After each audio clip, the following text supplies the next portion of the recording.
It's a calling in life to be a journalist, right? Yes. I mean, And because you have spent 30 years doing this, more than 30 years. Yeah. If you don't feel that you have been called to do this, then you won't do it. In other terms. I guess so. Hello everyone, welcome to the Lungleng show. Today I have one very, very special guest, and he is none other than Subir Ghosh. And he's a journalist, and he's known for a lot of investigative journalism that he has done for the last more than 30 years. And he has worked for Press Trust of India as sub-editor in Kolkata, and he has worked for DNA, which is Daily News Analysis, which is one of the major print newspapers in India. And he has worked for other media houses, reputed media houses in India. I think he's a very senior journalist in that sense. So I'm very glad that you are here in Kohima. And I want to ask you, what brought you to... Thank you for having me here. Right, Subir Ghosh, Mr. Subir Ghosh. So what brought you to Nagaland today? This time it was just a kind of a vacation. Coming from a journalistic background, a vacation is never really a vacation. You are always at work and your mind is always at work. And so it's, officially, even though it's a kind of a vacation, I think the mind is always kind of looking for stories or looking at developments, looking at things totally from a journalistic point of view. I'm not here as a tourist. I'm not here to enjoy myself in that sense. Even though, as a journalist, you always end up enjoying yourself anyway if you love your work. Right. But that's put it very briefly. That's why I'm here this time. I think that's interesting. And your mind and your five senses are always open to things and stories. Always. Yeah. Always. So there's no vacation as such for journalists. I mean, your mind is always open and you can come up with stories any day, anytime. So that was also one of the reasons, telling you from a very personal point of view. That is also one of the reasons why I chose this profession in the first place. I have no sense of holiday and I have no sense of work. It's like always I'm having fun at work and or working while having fun. It's something of that sort. So life just goes on. I mean, you don't even realize that you're working. Right. I don't have a sense of a holiday in that sense that I need to, or I don't have sense of any working hours. Life goes on. So it has been going on for 30 years now. I'm sure which has been good fun all the way. I'm sure you're truly loving this profession. Of course, yes. Great. But I wouldn't do and probably couldn't do anything else also. Right. Okay. So is this your first time to come to Nagaland? No. I've been here for years on an end. But yeah, the gap between the last time and this time is way too long. It's been 25 years. Wow. But the previous 10 years probably had been coming here probably thrice a year at least, and spending at least 10-15 days each time. But the last ones, because I had been away in Delhi and I was staying in Bangalore for 10 years. So the trip to this part of the country never really happened so much as much as I would have liked it to. Okay. But for the last 2 years I've been in Calcutta, and so just couldn't get the chance to come here. But now that I'm here. Wonderful. Glad to know that. So as we discussed briefly before, when you came 25 years ago, there was a different government, Congress government run by Chief Minister S.C. Jamir. Right. Did you said you got the chance to meet him? Not this time, but this time, of course. But on every other occasion, every other time that I was here, I had met him. Okay, great. And it was, I don't know how it is now, but earlier, all those chief ministers, etc., always used to be extremely accessible. So it was never very difficult to get across to either meet the chief minister, speak to him. Definitely, if you are here, then you are obviously meeting him, right? So it was never. He was always very accessible. That is something I distinctly remember. Now, looking at the broader, part of the country, from the lens of journalism, we see that there are many media houses which have become like the tools for government. They would praise, they would defend, and they would always be there to defend the acts and policies or whatever the government does. Do you think a media house is supposed to work like that? Because it's so-called the fourth pillar of a democracy. From my understanding, I believe that media and journalists should always jack those who are in power. How would you like to assess the current scenario of this country? Now, what you say is it's nothing new actually. Yeah. It's an it has been an age-old debate, and journalists or silly the media, by and large, has always played a partisan role this way or that way. Okay. Not only here in this country but across the world and across ages. It has always been like that. It's nothing new. What is new is that these things come more under scrutiny now because of social media, because of technology. So you tend to these things come up for discussion all the time now. That is probably the only difference.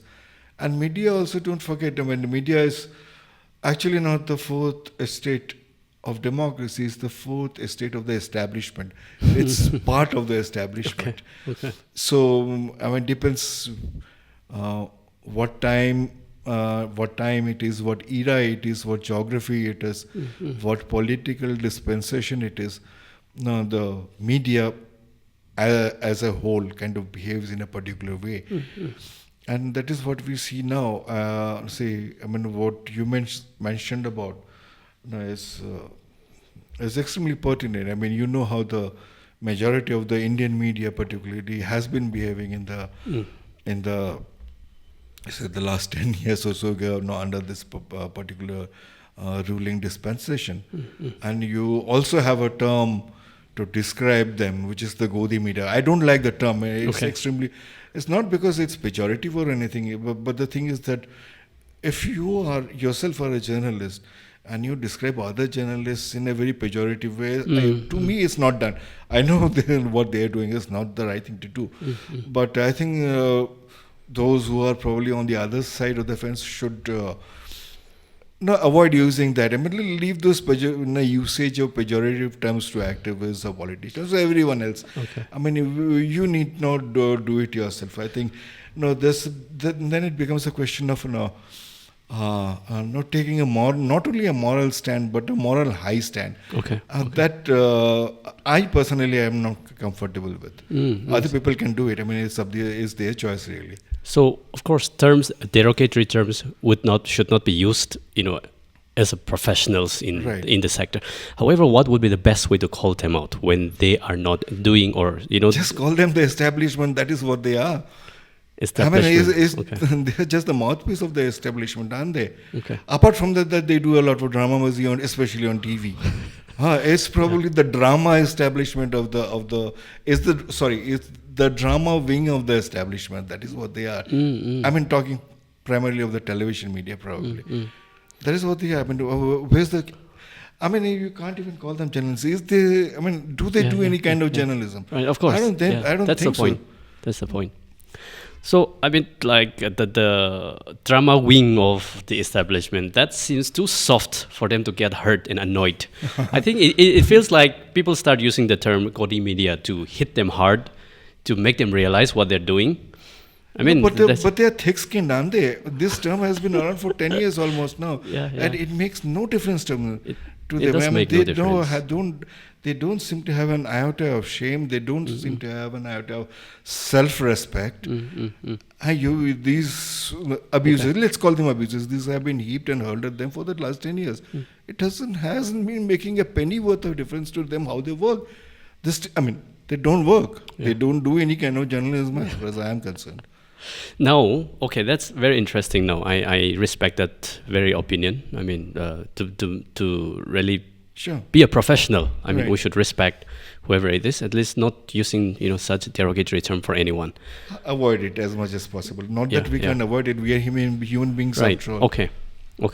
Now, as an investigative journalist, I don't want to use that term for you in a very limited sense. You do a lot of work, but you have been writing a lot about investigation or about on the politicians, corruption cases, whatever it is.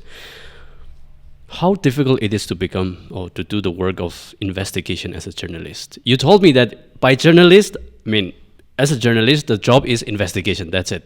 But Yeah, primarily. primarily, No, yeah, primarily because journalism, hardcore journalism, yeah, by necessary means, investigation. So, investigative journalist becomes kind of an oxymoron. yeah.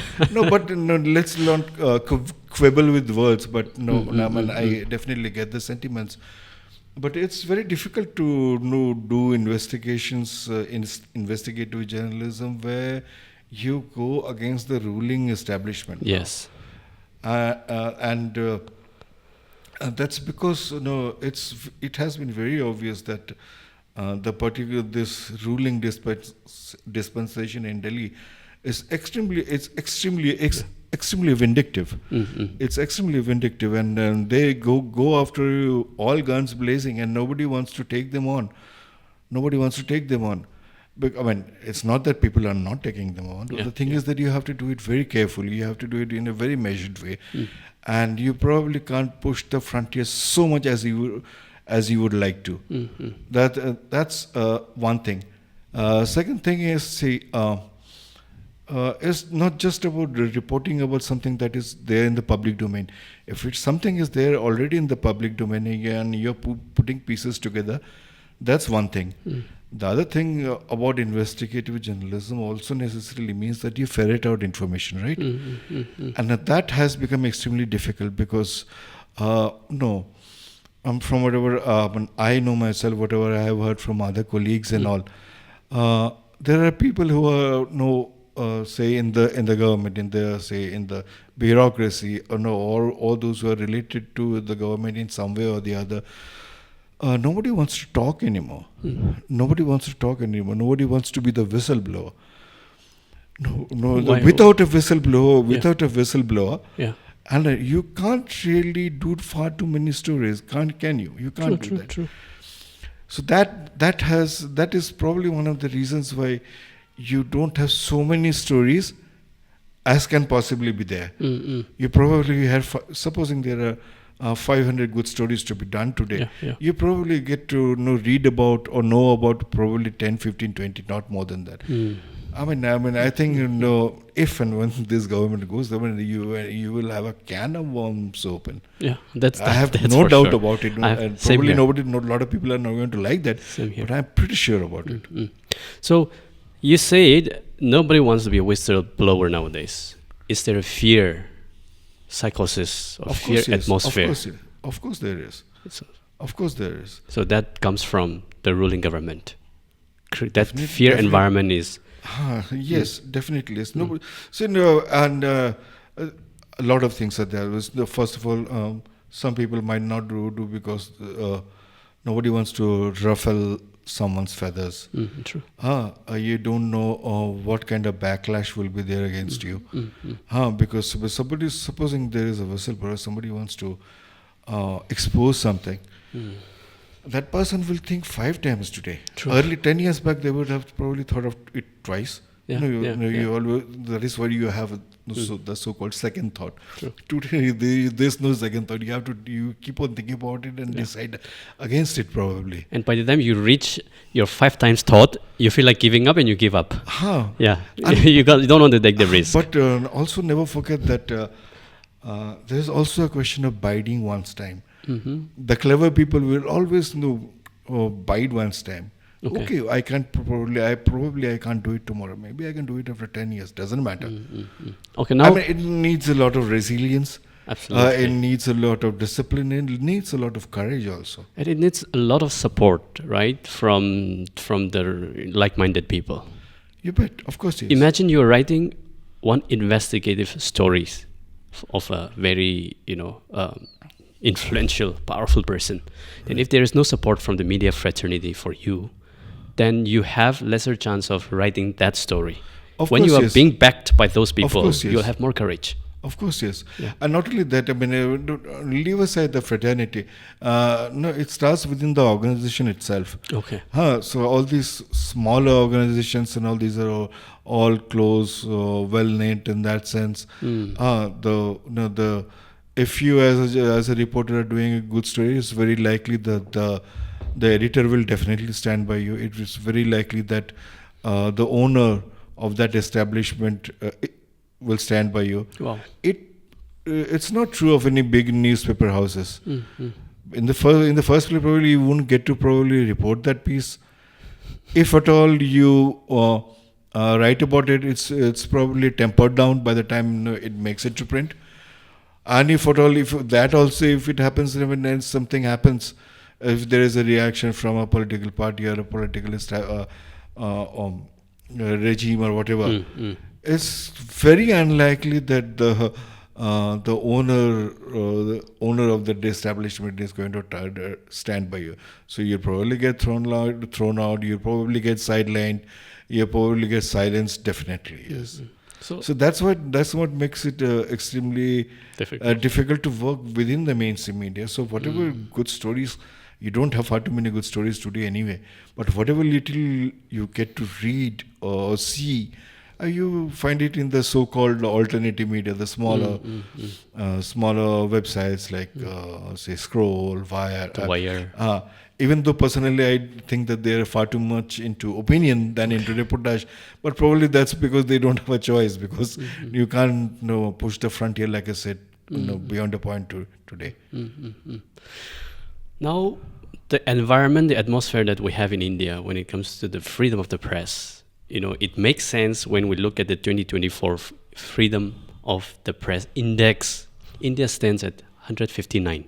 That means India is behind even Pakistan, Turkey, Sri Lanka, for example. India is behind those countries in freedom of the media press index. Right. So isn't it a bit shameful to be behind Pakistan and Turkey? I mean, Sri Lanka is a different case. Well, I mean, it's really not about competition. When it's for competition, then things are really bad.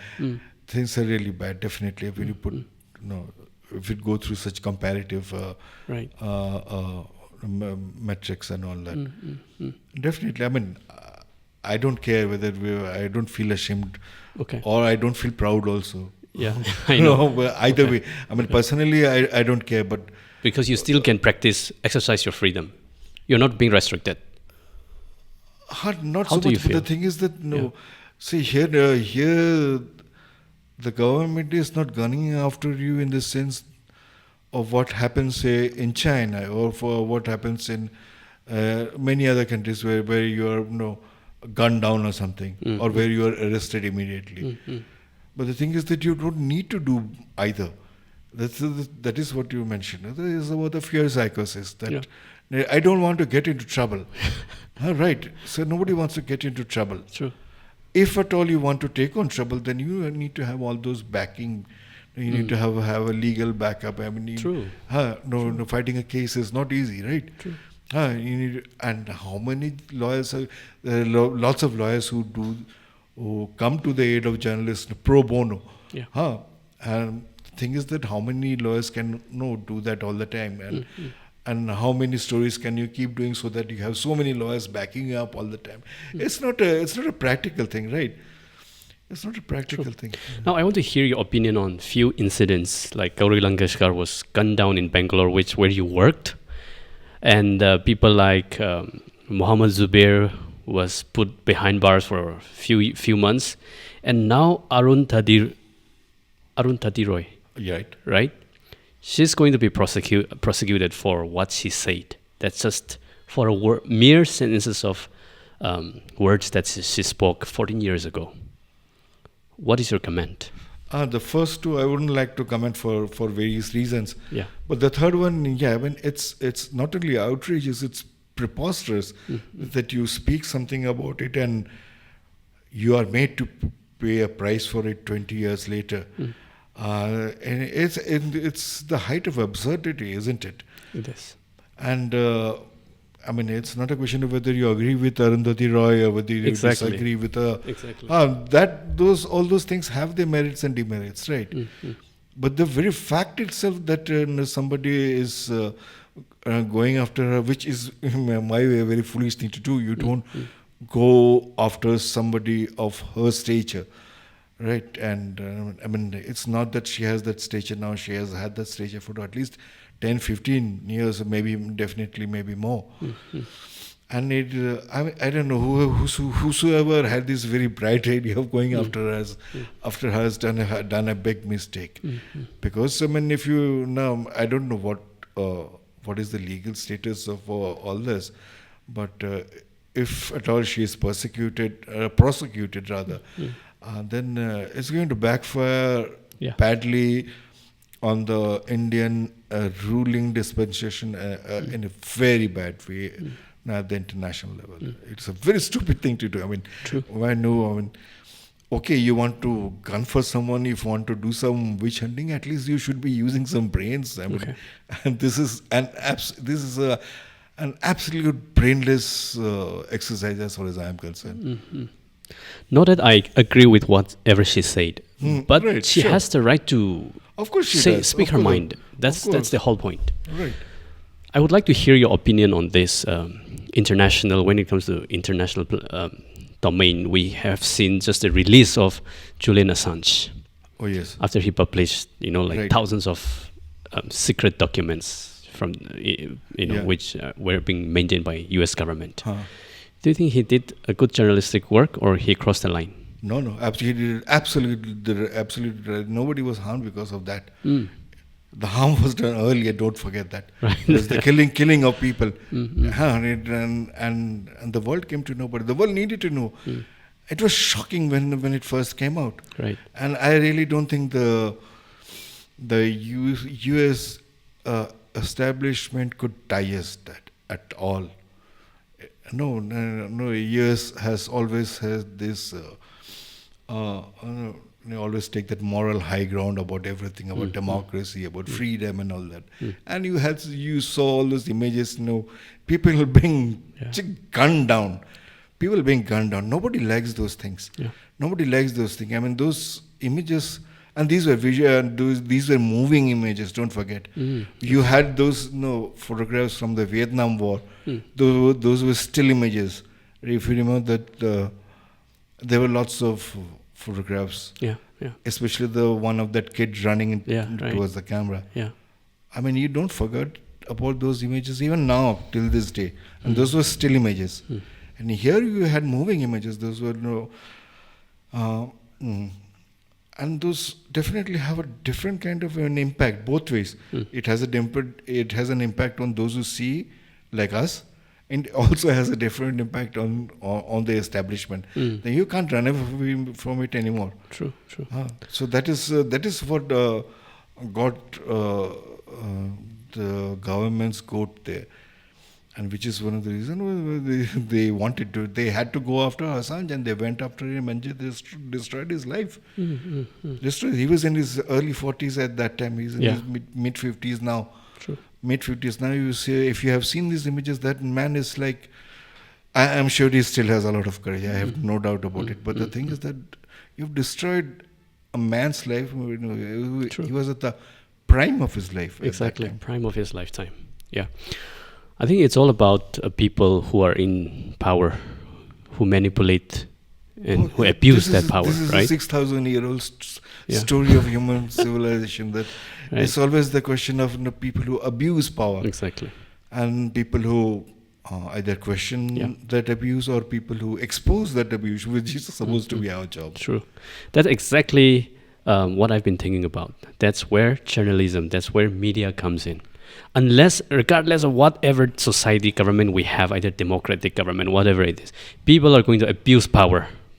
Oh, yes. If that is not being checked by external party, by external forces.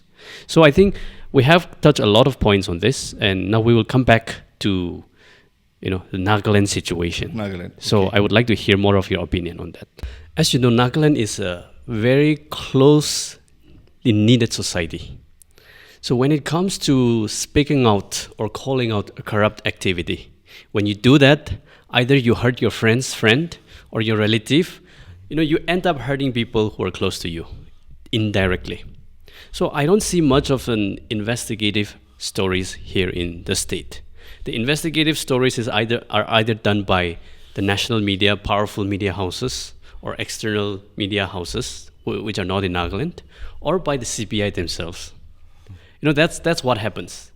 Like you also mentioned, you have experienced when you write such investigative stories, you end up, hurting some close friends, relatives, and Right. how did you tackle such dilemma? So for me personally, that was never the case. That was never the case, and this probably would be relevant more for people who are here, who live here, and who work here. So you might want to do a corruption story about something, and then you find that the protagonist is your aunt's second cousin, or you find that it is somebody on your mom's side or something like that. It's all extended family. And then I am pretty sure. I mean, I know of such cases, right? I remember such cases where it becomes extremely difficult for the person concerned, the journalist concerned, to take a call whether I should do the story. Yeah. If I do this story, what is going to be the fallout? Because it's going to be the fallout at the family level, right? At the very personal level. Right. And it's not a. I mean, we can find it very funny. Of course, it is funny in its own way. But it's more ironical than no funny. But then you need to take a call. Some people do, some people don't, and it's. I personally don't think I am comfortable with sitting in judgment about what call they take either way. I mean, it is always an individual's choice. But personally, if you talk about treading a thin line or trying to balance between sides, it's not a very easy thing to do. And I have covered lots of other conflict zones at the peak of the conflict. There's no conflict in Nagaland right now, but I have covered Nagaland at the peak of the conflict in the 90s. Yeah. I have covered Manipur. I have covered Assam. I believe that there are different sides to conflict. Conflict is extremely messy. Yeah. And if you try to do reportage about conflict, it's not very easy either. Extremely difficult. But over the years, I didn't. Just to say this, I never really had so much of trouble. With anyone so much. Okay. Once or twice there were small incidents which were kind of taken care of, but by and large, I thought that it was rather easy to do, and the easiest way to do is not to take a side. True. Is not to take a side. You report whatever as it is, and it's actually very refreshing also, and it's actually very encouraging that people will actually respect you for that. True. Right. No, all those people, they might not like you. They might not like that report that you did or the other report that you did 5 months ago. They will tell you also that they don't like it.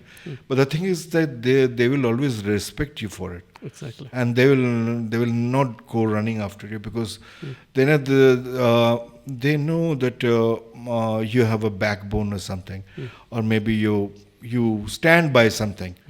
You stand by something, and that is all that I have found to be true all through. Right. And that is something that coming back to where we started about individual journalists trying to work in a close-knit society. I think if you do an honest job of it, there might be some angry words being exchanged here and there, but that's okay. That's part of life, isn't it? Yeah. Don't we fight in our own families? We always Exactly. have squabbles with this, fights with that, which is okay. If you do an honest job of it, then doing such kind of journalism is, in my opinion, not very difficult to do. Okay, that's interesting. I mean, the most interesting part is you don't take side. Yeah, you don't. Your job Right. is not to take sides. That's Right. the activist job, and that's the politician's job to do. Now, taking sides is also one thing, and not taking sides. So you mean to say stay neutral. But in journalism, neutral journalism is also oxymoronic. Because when somebody does wrong, you have to call that out, Of course, yes. and that's not neutral. Huh? So you have to follow the truth rather than Totally, not taking sides. you always have to think on your feet. Right. You always have to think on your feet, and there's no manual Exactly. on how to do that. Yeah. And the only way to learn is by making mistakes. I haven't done too many in my life, but the thing is that you never know when you make a mistake. You can make a mistake after 40 years in journalism also. You can always do that. Yeah. No, having gray hair is no license that no, you will not make a mistake. You can always make a mistake. Yeah, being after 30 years of doing journalistic works. Right. You mean to say you can still make mistakes? Of course, Yeah. yes. Anyone can make a mistake. True. If I sit here today and say that I'm not going to mistake, then I'm far being too arrogant for my own I can comfort. understand. Yeah, that's not done. I think, we in a society like Nagaland or many northeastern states, journalists having the courage to report as it is. We need that. Because whatever happens at this moment, the truth comes out just from RTI by RTI activists, and they're not media people. They're not mostly journalists. They're just social worker, and they don't publish. They get to know the information. What I would like to understand is how can young people be inspired to become a journalist that investigates the truth, that exposes the corruption of the powerful people? Motivating journalists to take up something as not only difficult as challenging as journalism is, unfortunately today, and I don't know how to motivate such people. I really don't have a tailor-made answer, because there isn't any, because it always what I have realized, it depends from individual to individual. Right. If you take two kids, and both will have different kind of motivation levels, both will have different kind of skill sets, both will have different kind of biases, a political agenda also, if you might. Yeah. It's extremely difficult to. I wish I could answer that, giving you a tailor-made solution, because there is no tailor-made solution. But the thing is that, what is where does hope lie? I mean, if you ask me in that sense, the hope lies always in the fact that the human beings have been trying to pursue the truth. Not from a few years back, but like we said, 6,000 years we have been trying to do that always. Another hope also lies in the fact that human beings are fascinated by storytelling. It's not without reason that even today, we enact different versions, our versions of the Greek tragedies. Why? Because those are wonderful stories. Those stories still make sense now. We still love stories. We still like to watch good movies. We still like to listen to people who speak well, who articulate things well. We human beings are always fascinated by that. Absolutely, yes. Yes. The future, the hope lies in the fact that storytelling will always be there, and there would be people who would always find some way to tell a new story or tell an old story in a different and new way. And given technology and all that, and creativity always knows no bounds. You can always be surprised by what kids might come up a few years from now. Right. So that's where the hope always lies. Right. I mean, even though, to answer your question once again, even though I don't have a ready-made answer about how to motivate such people to take on a pursuit journalism, what is the saying that the water finds its own level. That will always happen. You and I probably don't have to worry about it so much. Right. I think that really answers it. It comes down to your passion. It comes down to your callings in life. It's a calling in life to be a journalist, right? Yes. I mean, and because you have spent 30 years doing this, more than 30 years. Yeah. If you don't feel that you have been called to do this, then you won't do it. In other terms. I guess so. Now, I want to get back to a book written by you, which is your latest non-fiction book, which is Grand Illusion, the GSPC Disaster in the Gujarat Model. What is GSPC? That was the Gujarat State Petroleum Corporation. Okay, so What is it about Gujarat Model? It caught my attention when I saw the title called Gujarat Model, A Grand Illusion. What is the book about in short? That was chosen. The name was chosen very carefully, and so was the subtitle of the book. Even though I didn't go down well with a lot of people with whom I think it should have. See, even before the present Prime Minister, even though long before he became the Prime Minister, there was this term that had been floating around, the Gujarat Model. Right. And this Gujarat models need to be replicated across the country. I remember. That was the idea being pushed by whosoever and all those who were backing this person. True. Right. And the thing is that what I realized is that this, it's extremely difficult to cut such a long story in a matter of minutes. But what it was that this, the scandal, the GSPC scandal, was a kind of an exemplar in what the Gujarat model is. In other words, a big hoax, as simple as that. That is where the word, the term was used, grand illusion, which was the title of a genre was a film from the 1930s. Okay. Grand Illusion. That was in a different context, of course. Okay. That is where now I stole the title from. But that is what the Gujarat model was. It still is a grand illusion. It is. By many different measures and indicators of development. Yes, it's like putting on a garb, and it doesn't matter. Apparently, it doesn't matter what you are underneath that garb. You put on something, something that glitters, that shines, that will always fascinate a lot of people. Right. Which doesn't mean that everything is all fine underneath. Right. And that is what the Gujarat model has always been. It's projected as something wonderful, but all those indicators, right from nutrition to employment, to everything.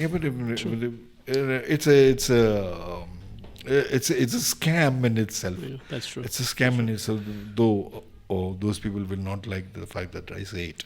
I saw a video clip even yesterday. There were thousands of youth who applied for some 10 jobs. That's a sign that there is high number of unemployed youth in Gujarat. So the Gujarat model is just hoax, of course it is. To push the agenda. Everyone knows it. Yeah, everyone knows it. So everyone knows it. Including the ones who propagate it. They know it. They know it. You know it. I know it. Everyone knows it. But the thing is that nobody wants to take it beyond a point in terms of exposing that. But the people who are politically naive, they believed it and they voted for this guy. Don't you think? The people, it's not an open and shut case where you take off a few things and say that. People vote for different reasons. That's true. People, there's a, I read it a long time back that, the decision to vote for someone, on an average, is taken by people about 2 to 3 weeks before an election. Oh, really? People take the final call on who I'm going to vote for about 2 to 3 weeks before an election. Till then, everyone is, most of the people are, apart from the hardcore voters and the activists or members of those political parties, if you leave them aside, you will find that the majority of the voters take a call much closer to the elections. And that is where our Prime Minister has been always working. You will find him going on those whirlwind trips just before the campaign is about to end. He knows this for some reason. Probably he has the same advisors or whatever, or probably we have read the same books or whatever. But this is what happens, and this person knows it very well, and he does it every time. And I don't know why opposition can't figure it out. Wow, that's wonderful. I never knew that. Yeah, That's interesting. I will dig deeper on that. The number apparently varies from 34 to 66%, Wow. depending on the geography, depending Yeah. on the context, depending on the political rivals. The number varies from 34% to 66%. All these people take their decisions at the last moment. No one- Last moment doesn't necessarily mean Yeah. stepping Of out course. before going to vote. It can mean Yeah, just between 10, 15 days before the election or something like that. Makes sense. Makes sense. Now, I mean, it makes sense why the BJP, the election commission, kept this election for almost 2 months in difference, up to 7th phase, or maybe Yeah. I'm not exactly Everyone sure. knows. I mean, it was like It used to be, tailor-made to suit someone's political convenience. Everyone knows about it. no, it makes sense with the data that But there's you only gave. way. There's no way you can prove it, of course, right? Right, right. But But it apparently it's coming out like that. Yeah. it's stuck. It's like on your face. Everybody knows it. But the thing is that it's extremely difficult to probably prove it in a court of law. Probably. Yeah, absolutely, absolutely. Yeah. Otherwise, everyone knows. Everyone knows These are open secrets. Yeah, open secrets. That's true. And they know what they are into. They know that this cannot be proven in the court of law, so they're doing it. So all these ruses were given yeah. by the chief election commissioner when I saw that telecast that all these excuses were given at the press conference itself. That this is the reason, that is the reason, and we need so many companies of the paramilitary forces for this election in this state and that election in that state.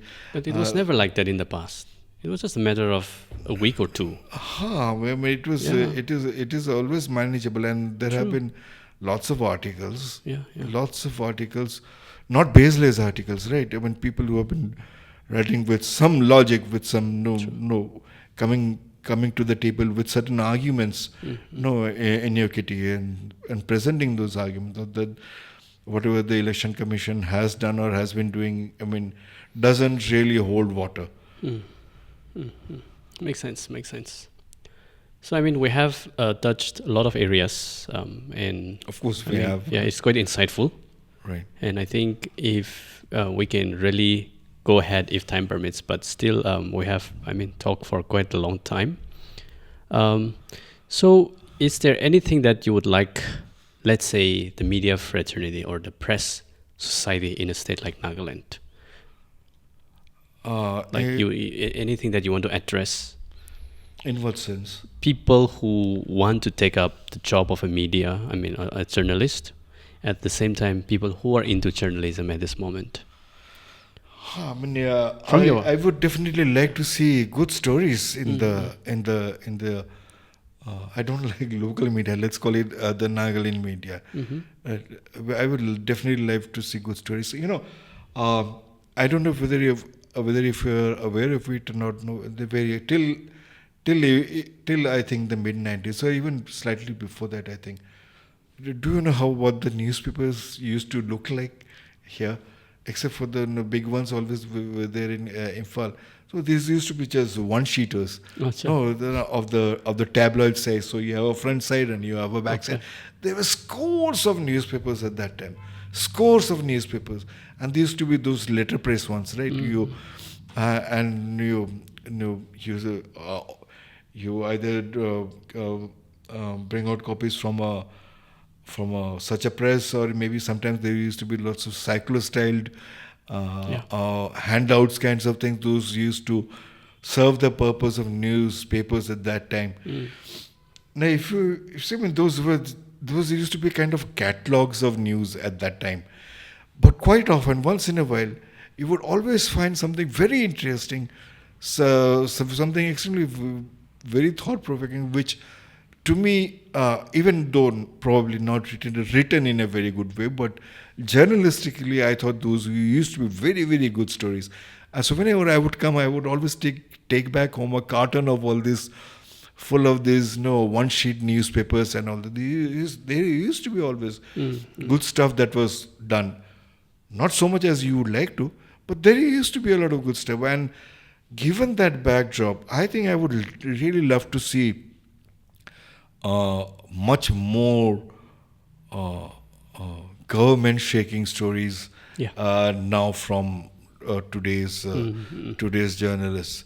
I mean, today's kids are definitely smart, and they have the advantage of technology. Yeah. They have lots of people now have the advantage of having studied in good colleges outside and then come back also to work here or any of the other northeast states as well. Yes.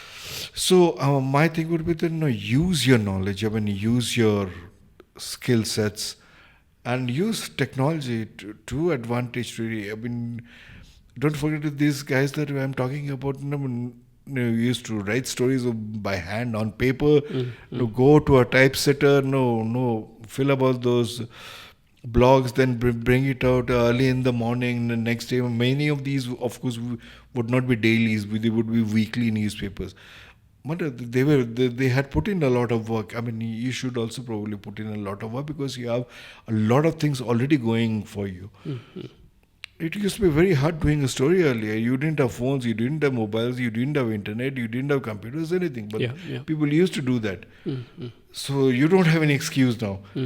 Only you have no excuse now.